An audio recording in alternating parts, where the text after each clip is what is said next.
صباح عيتبه يسوس تقبل كذا محرتك الله يركب الله يتبه بيسوس زعمنا كنا يبلون نايزل عالم كبرى سمعتنا بقدامنا كاب زيافير ربنا كاب ويتنا يسوس كريستوس ጸጋን ሰላምን ንዓኻትኩም እዚ بخفل أقلقلوت وانجيل رحبوت بتهرستيان أف فانكوفر كندا بتقرينيا زدالو فنو مدب وانجيل نخلو حجيا وحجيا حجيا طمعت منحان حجيا حجيا وحجيا حجيا طمعت منحان حجيا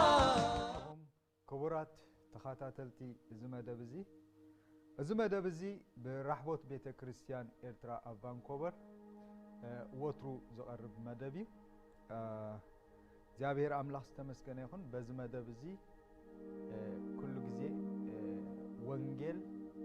نخلو أب تحت الزول أرستي ملأختي نم حلال فينا زابير فايد ودما حجمتنا لنا زابير أملاخ ستمسكن يخون نزمل أختزي تسأني لكم كسامعوه سامعكم دما كتكاملوا بمحرات أملاخ يحت النبقى صلوا حسب لو محابيرنا نريو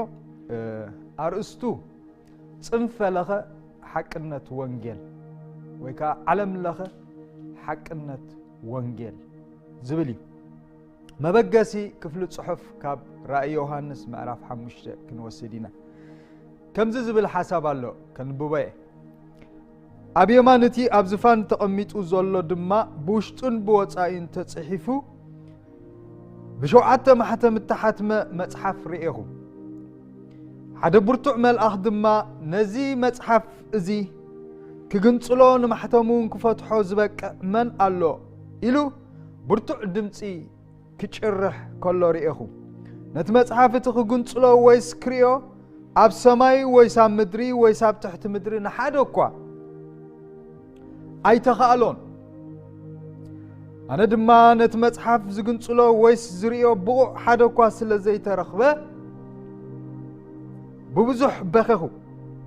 كابتم شماغلتات حدا دما أي تبك انه اتي كاب نغد يهودا زخونه أنبسا اتسور داويت نتمصحف كغنصلو نتشوعت محتمون كفتحو سعيرو الله بلني قصو شدشه أما خلت زفانن توم 4 انسسان أما خلتهم شماغلتات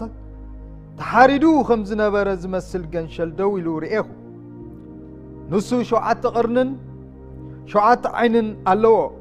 نساتهم كاتهم نبزلا مدري اتلاخو شوعات منافست أملاخيم نسو متسيونت مصحف كابيماناي إيدتي أبزفان تقمت أوسودو نت مصحف مس وسودو توم 4 انسسان توم 24 شماغلتاتن نس وقفهم مسنقون እጣን ዝመለ ጽዋ ወርቅን ሒዞም እዚ ጸሎቶም ቅዱሳኒው ኣብ ቅድሚት ገንሸል ተደፍኡ ንሳቶም ከ ተሓሪትካስ ብደምካ ካብ ዘሎ ዓሌታትን ቋንቋታትን ህዝብን አሕዛብን ንኣምላኽ ዝኾኑ ሰባት ዓዲካሉ ኢኻ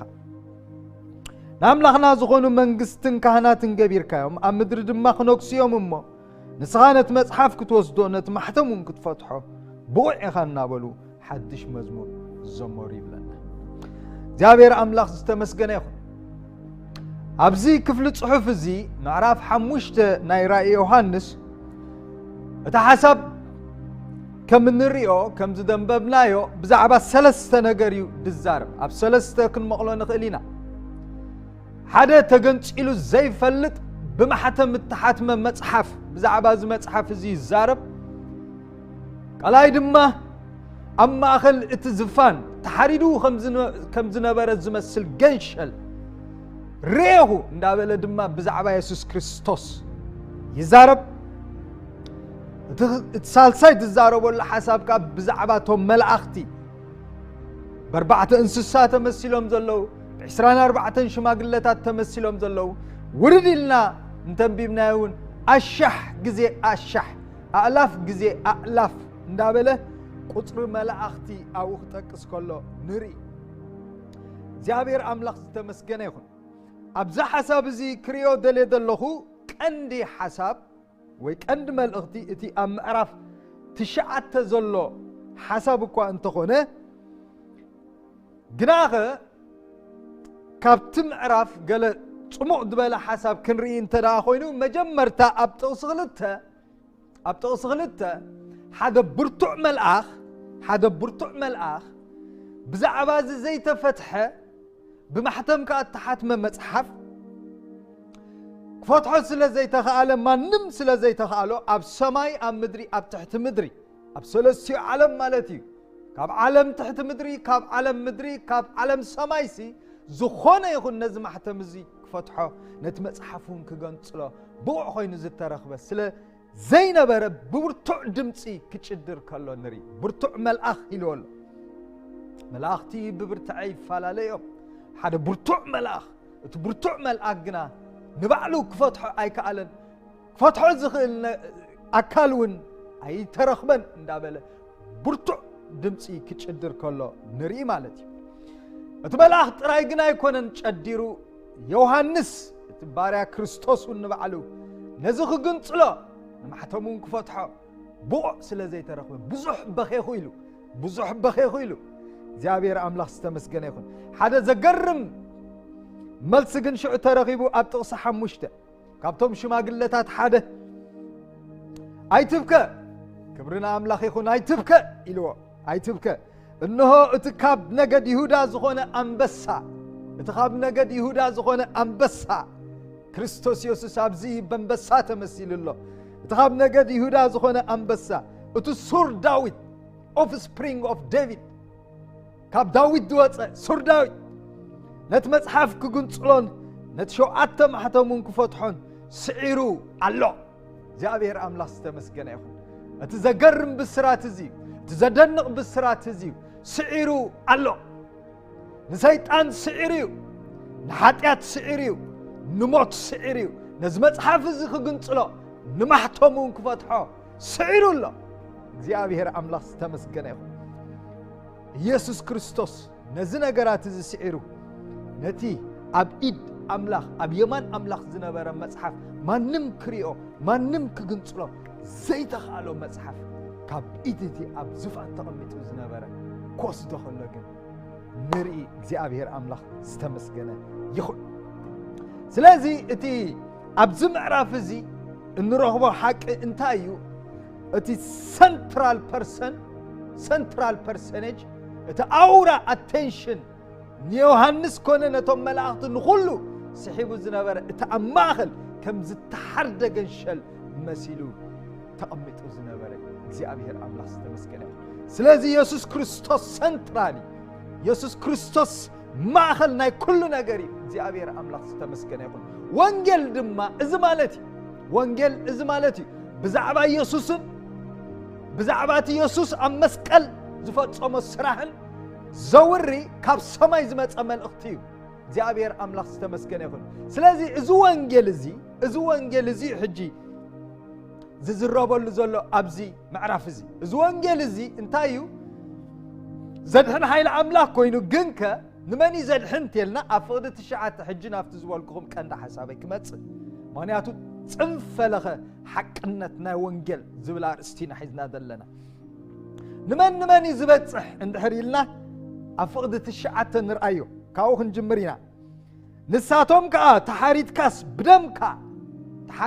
ብደምካ ካብ ዘሎ ዓሌታትን ቋንቋታትን ህዝብን ኣሕዛብን ትርኢ ኣለኹም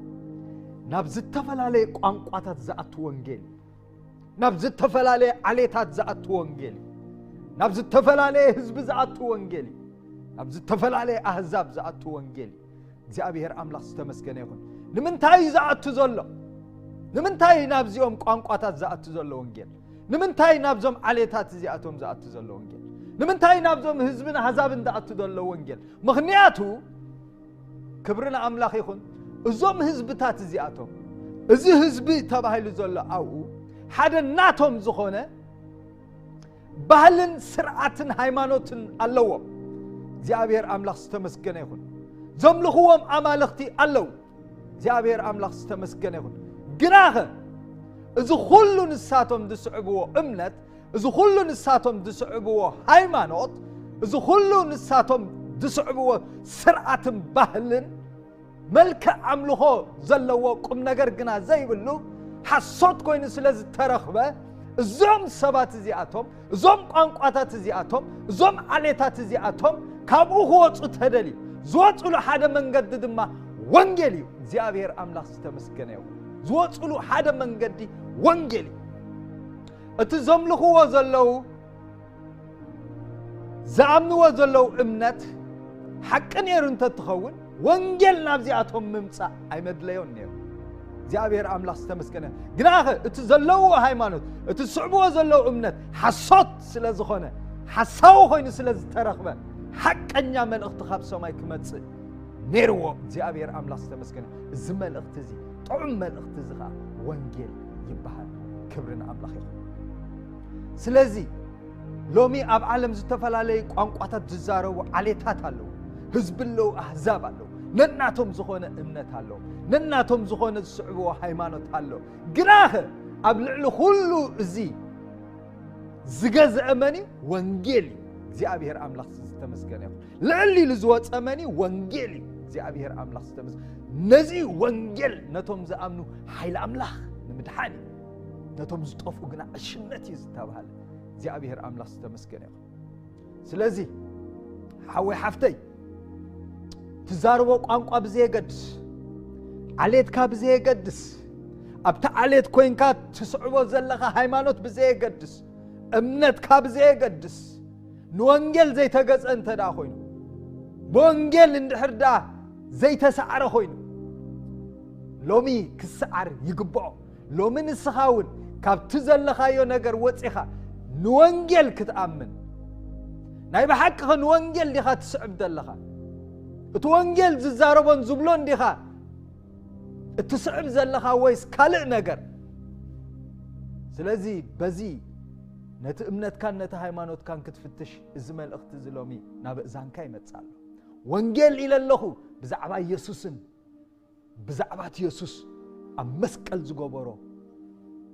وعلتن سرحن ايو زوري بوعد مع يسوع كريستوس ترايو برتع ملاك كبك كجدر كولور إناينا يوحنس باري يسوع كريستوس كبك كولور إناينا ولا حدا يلن يلوم يوم ولا حدا يلن يلوم مسكر هبوم يوم أب سماء ولا حدا يلن أب مدر ولا حدا يلن أب تحت مدرخ ولا حدا يلن ولا حدا يلن سلازم نبي يسوع أنت زي ما تخاسي أب ولا حدا يخازل لخا مالتي نبي يسوع أنت زي ما تخاس أب كونتنت يخادل لخا مالتي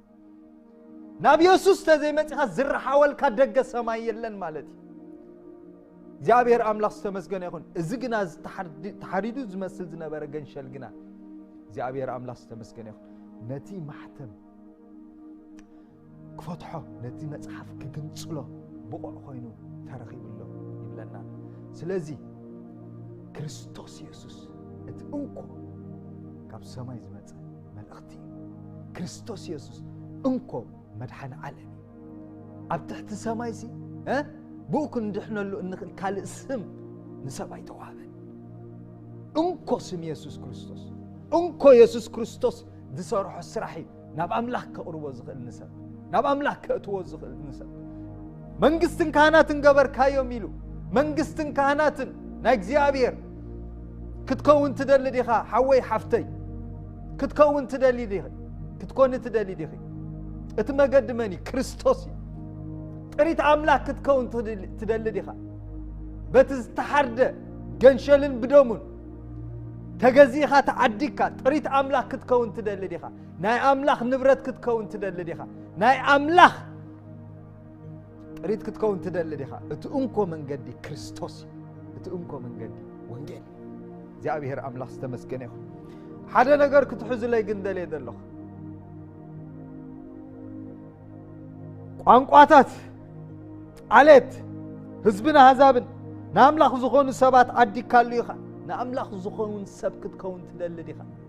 أبزا ساعات زيا ناملاك بينو تراي كتكون ناي كالي زي كونه ናይ ተወለድኻ ዘጽንሑልካ ሃይማኖት ዘይኮነ ስርዓት ዘይኮነ ባህሊ ዘይኮነ ዝተፈላለየ ነገር ንሳቶም ድስዕቦ ንስኻ ትኽተሎ ዘለኻ ዘይኮነ ንኣምላኽ ክትከውን ትደሊ ዲኻ ንኣምላኽ ክትከውን ዝገብር መልእኽቲ እንኮ ወንጌል ጥራዩ ሓወይ ሓፍተይ ወንጌል ጥራይ ናይ ኣምላኽ ሰብ ዝገብረካ ወንጌል ጥራዩ ጥሪት ኣምላኽ ዝገብረካ ወንጌል ጥራዩ መንግስትን ካህናትን ክትከውን ዕድልን ርስትን ዝበካ እግዚአብሔር ኣምላኽ ዝተመስገነ ይኹን ንኣምላኽ ዝኾኑ መንግስትን ካህናትን ገቢርካዮም ኣብ ምድሪ ድማ ክነክስዮም ጽባሕ ንጎ ምስ ኢየሱስ ክርስቶስ ክትነግስ ትደሊ ዶ ምድሪ ምስ ኢየሱስ ክርስቶስ ክትገዝእ ትደሊ ዶ ኣፍታ መንግስቲ ኣምላኽ ወንጌል ተቐበሎ ወንጌል ሕራይ በሎ ወንጌል ኣሜን በሎ ወንጌል ናብ ህይወትካ እትዎ ወንጌል ይሰብ ዝገብር ወንጌል ሓራ ዘውፅእ ወንጌል ጥሪት ኣምላኽ ዝገብር ወንጌል ናይ ኣምላኽ ሰብ ዝገብር ወንጌል ድማ መንግስትን ካህናትን ክገብር ዓቕምን ብቕዓትን ዘለዎ ምኽንያቱ ናይ ትብቑዕ ዝኾነ ኢየሱስ ክርስቶስ ዘውሪ መልእኽቲ ንሱ ብቑዕ ኮይኑ ተረኺቡሎ ኢሉ መልኣኽ ሎሚ ናብ መላእኽቲ ስም መላእኽቲ እንዳፀዋዕና ንሰግድ ነምልኽ ባዕታቶም ናብ ኣምላኽ ክንኣቱ ንደሊ ሰባት እንተሊና ብቅዱሳት ሰባት ኣስማቶም እንዳፀዋዕና ናብ ኣምላኽ ክንመፅእ ንደሊ ሰባት እንተሊና ግን ኣነ ብላ ኣለኹ ኣብዚ ምዕራፍ እዚ ከም ዘንበብናዮ እቲ ቅዱስ ዝበሃል ሰብ እንተኾነ ከም በዓል ዮሐንስ ሐዋርያ ዮሐንስ በኺዮም ብርቱዕ መልኣኽ ዝበሃል በኺዩ ጨዲሩ መኒቱ ብቑዕ ኢሎም ናብቲ ብቑዕ ኣብ መላኺቶምና ኣብ ጥቕሲ 5 ከም ዝረኣናዮ ስዒሩሎ ተባሂሉ ካብ ሱር ዳዊት ዝኾነ ካብ ነገድ ይሁዳ ዝኾነ ኣንበሳ ስዒሩ ወፂሎ እሱዩ ንሰይጣን ደንበርከኸ እሱዩ ንሰይጣን ዝሰዓረ እሱዩ ንሓጢአት ዝሰባበረ ንሱዩ ንሓይሊ ሞት ዘፍረሰ ንኹላቶም ዝሰዓረ ኢየሱስ ክርስቶስ ጥራይ ናብዚ እንተመፂኻ እዚ በረኸት እዚ ክትወስድን ኢኻ ናይ ዘለኣለም ህይወት ወራሲ ድማ ክትከውን ኢኻ ኣብ ካልእ ተለኻ ግና ሓወይ ሓፍተይ ሎሚ ክትመፅእ የድልየካ ናብ ወንጌል ተቐበል እዚ ኣብዚ ጽሑፍ እዚ ነንብቦ ዘለና ተግባራዊ ኮይኑ ንሪኤና ምዕራፍ 2 ናይ ግብረ ሃዋርያት እንድሕር ከይድኩም ኣብ ምዕራፍ 2 ናይ ግብረ ሃዋርያት እንድሕር ከይድና ኣብኡ ድማ ኣብቲ መንፈስ ቅዱስ ዝወረደሉ ዕለት መዓልቲ ካብ ዝተፈላለዩ ቋንቋታት ካብ ዝተፈላለዩ ዓሌታት እዮም ዝተፈላለዩ ኣህዛብ እዮም ህዝብታት እዮም ኣብ ኢየሩሳሌም ነበሩ ይብለና እግዚአብሔር ኣምላኽ ዝተመስገነ ይኹን ንርአዮ ዝሓሳብ እዚ ከም ዘለዎ ኣብቲ መንፈስ ቅዱስ ዝወረደሉ ዕለት ክፍጸም ከሎ ንሪኤና ከምዚ ዝብል ቃል ኣሎ እዚ ድሃይ እዚ ምስ ኮነ መንፈስ ቅዱስ ናብቲ እቶም ሃዋርያት ዝነበርዎ ሃዋርያትን ደቂ መዛሙርትን ዝነበርዎ 120 ዝኣኽሉ ሰባት ኣብ ዝነበርዎ ቤት መንፈስ ቅዱስ ክወርድ ከሎ ከም ብርቱዕ ድሃይ ናብኡ ክወርድ ከሎ እዚ ድሃይ እዚ ምስ ኮነ ብዙሕ ህዝቢ ተኣከበ በብዘረብኦም ክዛረቡ ሰሚዖም ከዓ ዝብልዎ ጠፍኦም በብዘረብኦም ማለት በብቋንቋኦም ካብ ዘሎ ቋንቋታት ማለት እዚ ኩላቶም ተገረሙን ተደነቁን ከምዚ ከኣበሉ እነሆ ዞም ዝዛረቡ ኩሎም ገሊላውያን ዶ ይኮኑን ከመይልና ኩላትና በበቲ እተወለድናሉ ቋንቋ ክዛረቡ ንሰምዖም ኣለና በበቲ እተወለድናሉ ቋንቋ ክዛረቡ ንሰምዖም ኣለና ንሕና ሰብ ጴርጤን ሰብ ሜዶንን ሰብ ኤላምን እቶም ኣብ መንጎ ክልተ ርባ ኣብ ይሁዳን ኣብ ቆጶዶቅያን ኣብ ጴንጦስን ኣብ እስያን ዝነብሩ ኣብ ፍርግርያ ኣብ ጳንፊልያ ኣብ ግብፅን ኣብ ዓድታት ሊብያ ጥቃቀሬንን ካብ ሮሜ ዝመፁ ማእኸላይ ዓሌትን ኣይሁድን ሰብ ቅሬጤስን ሰብ ዓረብን በብቋንቋና ብዛዕባቲ ዓብይ ግብሪ ኣምላኽ ክዛረቡ ንሰምዖም ኣለና ብዛዕባቲ ዓብይ ግብሪ ኣምላኽ ክዛረቡ ንሰምዖም ኣለና በብቋንቋና እንታይ ተዓበ ግብሪ ኣምላኽ ክርስቶስ ኢየሱስ ኣብ መስቀል ዝሰርሖ ስራሕ ንመን ንሰብ ከድሕን ንሰብ ሓራ ከውፅእ ክብል ንሰብ ካብቲ ተኣሲርዎ ዘሎ ክፈታሕ ክብል ንሰብ ካብ ባርነት ጸልማት ሓራ ከውፅእ ክብል ዓብይ ግብሪ ኣምላኽ ተባሂሉ ዘሎ እዚ ብምንታይ ከሰሚዖም በብቋንቋም በብቲ ተወለደሉ ቋንቋ እዞም ሰባት እዚኣቶም እዞም ክንጠቕሶም ፃሕና ዓሌታት በብዓዶም ነናቶም ዝኾነ እምነት ነይርዎም ነናቶም ዝኾነ ሃይማኖት ነይርዎ ነናቶም ዝኾነ ባህል ነይርዎ እዚ ኩሉ ግና ኣብ ትሕቲ ወንጌል ክግዛእ ነይርዎ ኣብ ወንጌል ክምብርካኽ ነይርዎ ኩላቶም ከዓ ነናቶም እምነት ነናቶም ሃይማኖት ነናቶም ዘምልኽዎ ዝነበሩ ኣማልኽቲ ሓዲጎም ናብ ወንጌል ተኣዚዞም ናብ ወንጌል መጽኦም ወንጌል ከዓ ክድሕኑ ከለዉ ንሪኦም እግዚኣብሔር ኣምላኽ ዝተመስገነ ይኹን ስለዚ ሓወይ ሓፍተይ ዓብ ግብሪ ኣምላኽ ደይሰምዓኻ እንተደኣ ኮይንካ በቲ ዝርዳእካ ቋንቋ ዝተወለድካሉ ዓሌት ኣየገድስኒ ዝመጻኻሉ ወለዶ ኣየገድስኒ ወንጌል ግን ክሰማዕ ኣለካ ክድሕን እንተደኣ ናይ ዘለዓለም ህይወት ወራሲ ክትከውን እንተደኣ ኮይንካ ክትመጽእ ኣለካ ኣብዚ ካብ ዓረብ ኣይትበሉ ካብ ሮሜ ኣይትበሉ ካብ ዝጎረቤትና ሊብያ ኣይትበሉ ካብ ብዘሎ ቋንቋን ህዝብን ዓሌትን ተኣኪቦም ኣብ ኢየሩሳሌም ዝነበሩ ኩሎም ንወንጌል ተኣዚዞም 3000 ድኾና ነፍሳትካ በታ ዕለት እቲኣ በታ መዓልቲ እቲኣ ናብ ጎይታ መጽእ ህይወት ዘለዓለም ወሪሰን ረኺበን ማለት እዩ እግዚአብሔር አምላክ ተመስገን በዚያ ቤተ ክርስቲያን ዝጀመረ ሎም እዚያ ቤተ ክርስቲያን እዚኣ ኣብ ኩሉ ምድር ትገዝእ ዘላ አስማት ብዘይ ገድስ አነ ብሩኽ ሓወይ ብሩኽቲ ሓፍተይ ናብ ኦርቶዶክስ ናብ ካቶሊክ ናብ ፔንቴኮስታል ናብ ፕሮቴስታንት ምጻእ ይብለካኔ ናብ ወንጌል ምጻእ እዚ ወንጌል እዚ ዝሰምዑ ሁላቶም ዝእከቡላ ቤት እሳ ቤተ ክርስቲያን ትባል ሓንቲ ቤተ ክርስቲያን ያዘላ ሓንቲ ማሕበር ያዘላ ካል የለን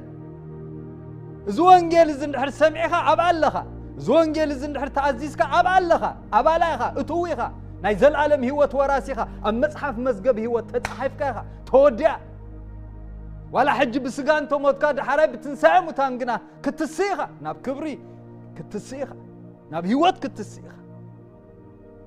ነዚ ወንጌል እዚ እንድሕር ደይሰምዓኻ ዘይተቐበልካ ኣብኡ እንድሕር ዘይጸናሕኻ ግን ናብ ሕፍረትን ነውርን ክትስኢኻ ናብ ናይ ዘለዓለም ጥፍኣትን ገሃንምን ክትስኢኻ እዚ እቲ ክልተ ምርጫ ደሎ ስለዚ ብሩኽ ሓወይ ብሩኽቲ ሓፍተይ ቋንቋኻ ብዘይገድስ ባህልኻ ብዘይገድስ ኣብ ዓሌትካ ኹን ኣብ ባህልኻ ኹን ኣብ ቋንቋኻ ኹን ቋንቋኻ ይትለውጥ ዓሌትካ ክትልውጥ ኣይትኽእልኒ ኢኻ ካብ ህዝብኻ ክትወፅእ የድልየካኒ ኣብኡ ኮይንካ ግን ብወንጌል ክትሰዓር ኣለካ ብወንጌል